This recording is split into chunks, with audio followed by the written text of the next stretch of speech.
With breaking news, Charlotte-Mecklenburg Police just announced a break in a major cold case. Good evening and welcome to your News at 5. I'm Molly Grantham. And I'm Alex Giles in for Jamie Bolt tonight. Investigators identified the man known as the Myers Park rapist, responsible for at least 15 sexual assaults, mainly involving children between 1990 and 1999.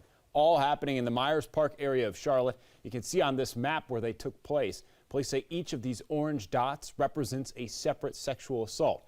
Charlotte-Mecklenburg Police poured hundreds of man-hours into finding the person responsible, even creating a task force specifically for this. They had multiple suspects throughout the years, but never found the one. They have now identified him. His name, David Edward Doran. He lived in the Denver area where he died in 2008. WBTV's Caroline Hicks was there as investigators revealed how they identified this man after all these years. She joins us now live. Caroline, how were they finally able to close these cases? Well, Alex, Charlotte-Mecklenburg police investigators never gave up on their police work in determining who was responsible for wreaking havoc on the Myers Park neighborhood, committing these egregious crimes over the span of almost a decade, sexually assaulting at least 15 people, all but two under the age of 18. And they say finally, thanks to advanced technology, they were able all these years later to find that positive ID. Now, he was known to crawl into the windows of Myers Park homes at night, take young women out of their homes and rape them.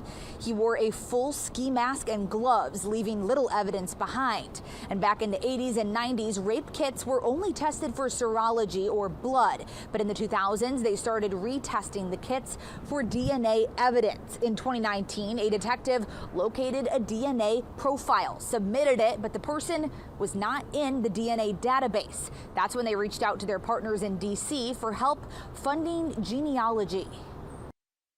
They're able to tell you our person is going to be related to a great-great-grandfather or great-great-grandmother, and then we have to do the legwork. So after hundreds of just literally pouring through the internet, looking through newspapers.com, some of these other sources that we had to utilize, ancestry.com, my detective and my site coordinator were able to narrow it down to a particular suspect.